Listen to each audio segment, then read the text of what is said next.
When I was in the youth group in church, we used to sing a chorus that time, which ended like, dare to be a Daniel, and dare to stand alone, and dare to have a purpose, and live by it. So secondly, to succeed as leaders, really must have a purpose beyond self.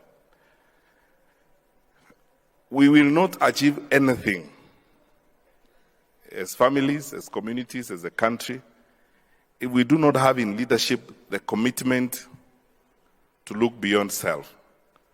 And again, let me tell you very sincerely, it's okay, it's fine and dandy actually to be a minister. I mean, you are paid well, have to do great things. I do not know who cast us, but I don't know why we sleep and wake up thinking about things that could not move us to the next level, like belongings, where we come from, who we are. And half the time we are lost in debates on pettiness, and we lose sight of the big things that we need to do that could unlock our potential and cause us to succeed. So I will share just about 5 lessons I've learned in the last 7 years as a minister. One, to succeed as leaders, we need to master enough courage. One of my favorite books in scripture is the book of Joshua. And 11 times or more, because that's from the version of the Bible that I read, the Lord kept telling Joshua, be courageous, do not be afraid. Surely God himself would not tell a human being not to be afraid if he didn't think you can actually be afraid. Because you can be afraid. 2 weeks ago, and I'm going to share with you practical real experiences. About 2 weeks ago, for the Kenyans in the room, I went to Mombasa. I decided they try to offer you things and they tell you, they can do this or that or the other for you. The sacrifice you have to make is to win yourself, first of all, out of those challenges, and then secondly, stand firm. I know the word firm is very common in my press conferences because I insist we will be firm on these things and we will not change. Why? Because I know people actually can change. And you can be talked to at night and you change. And influential people can come and persuade you to change and offer you other things and tell you, we do this business, we are good brewers and we have a lot of money. We can change your life if we offer you so much, because I know you can change. So making a sacrifice and sacrificing some of those is very important, because there is no way you can achieve anything without making the sacrifice. Fourthly, it's about our character. And I'll tell you why I think many of our politicians and many political leaders across this continent are not respected by people. And respect is not the house, wake up in the morning, chances are that by the time I get to the door, there will be someone salute me, even if I've done nothing. Then be driven back left, enjoy the comfort of this life. But that hasn't changed the lives of the people for whom we actually, in the first place, are employed. So our lives really must have a purpose. There must be something you live for. And that something cannot be the comfort of your office. And for us to make the change that we need to make, we must always ask ourselves that question. What do we live for? What is the purpose of what we are doing? One of my former bosses told me that if you leave an organization and people do not miss you, or no one misses anything you are doing, it means you ought not to have been there in the first place anyway, because you never made an impact. So I go around telling public servants, okay, if you can do nothing, at least plant even trees so that when you are gone, someone might say, these trees were planted here when so-and-so was the minister. Tell people to do. And then sometimes, let me be honest with you, my brothers and sisters, sometimes plain, straightforward living is in itself leadership. You lead by example. The strength of character. And sometimes the strongest test is the one you face when you are within the budded office as the leader. You have to go through several police officers to come in. And then when you get in, you are in that budded office, you are closed in there, you are alone. And most times you make decisions in there when you are alone. That is when your character is most tested, as it were. Because those people you lied to over weekends, on church pulpits are not there. We will be firm on these things and we will not change. Why? Because I know people actually can change. And you can be talked to at night and you change. And influential people can come and persuade you to change. And offer you other things and tell you, we do this business, we are good brewers and we have a lot of money. We can change your life if we offered you so much, because I know you can change. So making a sacrifice and sacrificing some of those is very important, because there is no way you can achieve anything without making the sacrifice. Fourthly, it's about our character. And I'll tell you why I think many of our politicians and many political leaders across this continent are not respected by people. And respect is not the sound of the claps you receive at public rallies or the songs that people sing for you. I believe genuinely that respect comes out of inspiration, when you inspire people and you change their lives.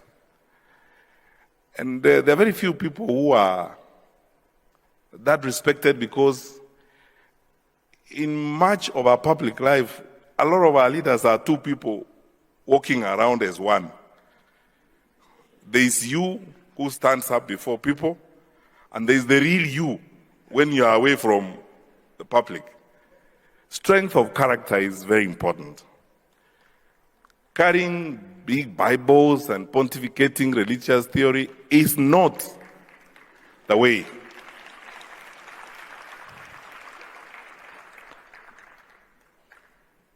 We have to live what we tell people to do. And then sometimes, let me be honest with you, my brothers and sisters, sometimes plain, straightforward living is in itself leadership. You lead by example. The strength of character. And sometimes the strongest test is the one you face when you are within the budded office as the leader. You have to go through several police officers to come in. And then when you get in, you are in that budded office, you are closed in there, you are alone. And most times you make decisions in there when you are alone. That is when your character is most tested, as it were. Because those people you lied to over weekends, on church pulpits are not there. It's just between you and your God. The strength of character to be able to say, this is the way we will follow, and it's for the good of the people for whom I work. I honestly think that across this continent, both in private sector and in public sector, if we lived this way, one, we will raise generations of strong people. Our young people who look up to us will be inspired enough to live right and to do the right thing. But if we tell people one thing and do the other, and honestly we are not strong characters, we obviously will lose out in the process. I would like to conclude by saying this. I cannot thank the Lord enough for the opportunity I have had to serve my country. There is no nobler thing that can happen to you as a citizen of our country than to be asked to serve your country in whatever respect, whether as a police officer, as a clerk, or as a minister. I am grateful, and I will eternally be grateful to God for the opportunity I've had to serve my country. Most importantly, I'll be grateful to my president for the opportunity he has given me to serve under him. Because a lot of people ask me, there are several times people have thought I'm going to be fired for taking certain decisions. And I've told them I will not move 1 centimeter if I have not agreed with my boss. And the fortunate thing about strong leadership at the top in a country is because you don't bargain or think about political will. Our president is transformational in his leadership, and he is focused on changing our country. And when we have discussions on things that need to be done, even when we have to make tough decisions, I will always move because I know my boss also believes we need to crack the cartels in the textbook distribution so that we can achieve the 1-to-1 book-pupil ratio. And so I have no problem facing them and telling them to actually find something better to do, but we are going to succeed in what we want to do because we are determined to do it, as it were. And as long as you have sufficient political will and you are determined and you have the courage to contest convention, to move away from the ordinary, and as long as you are driven by a purpose that looks beyond yourself, that thinks about those people out there, you will always succeed. I thank God for the experience I've had, and I'll close by sharing this experience with you. One day after the release of exams in 2017, I was coming home, and Kenyans are very vulnerable. We express ourselves sometimes we don't hide. So a middle-aged woman met me on the queue at the airport in Dubai. And she asked me, "Are you Matiang'I?" I tried to tell her to lower her voice. But she obviously was very excited. She could not lower her voice. Then when I said yes, she raised her voice and said, "Oh, wow," But anyway, she was very excited, to cut a long story short, because she showed me I have the letter of my child who has been admitted to school X, and I have printed it out here in Dubai, and I'm now going to Nairobi to pay fees and take the child to school. In the past, I would have had to go there a month earlier to look for someone to help me get her from one place and suffer. Probably bribe someone, probably have the letter get lost.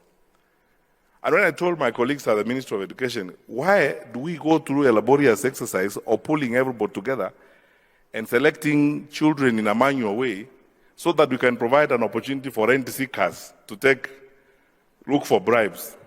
They told me, this is how we have always done it. And I said, let's try it a different time. In this era of technology.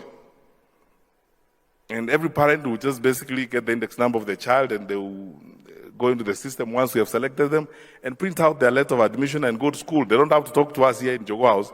They don't have to come here so that we look big and important and keep them on a queue, as it were.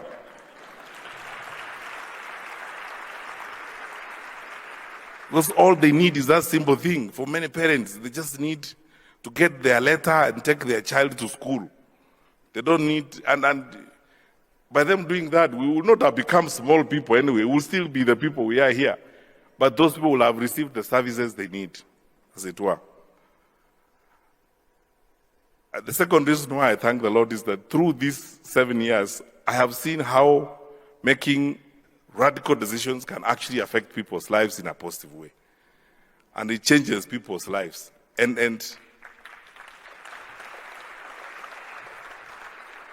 these things do change. And so If there's anything I pray about every day is that as long as God gives me life and opportunity, when I meet an opportunity to make a decision, I'll make the right decision, regardless of who is on the other side. The right decision, regardless of who I'm going against. Especially if it's a decision that is going to be for the good of our people, and a decision that is going to be for the good of fellow men. That is what I believe God wants us to do. That's what leadership entails. I wish you all the best, and I look forward to learning. And I want to urge you, my parting words are these: arise and lead. Now, the Bible asks us to arise and shine, but I'm asking you to arise and lead. Leading means gather the courage to do the right thing, the different thing, be driven by a purpose beyond yourself, and look out there at something that will make a difference, the desire for difference.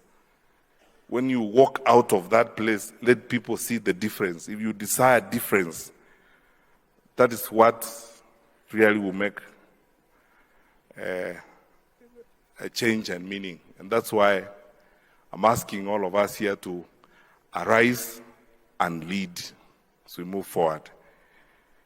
It's my distinct honor and pleasure to declare this conference officially open. May the Lord bless you.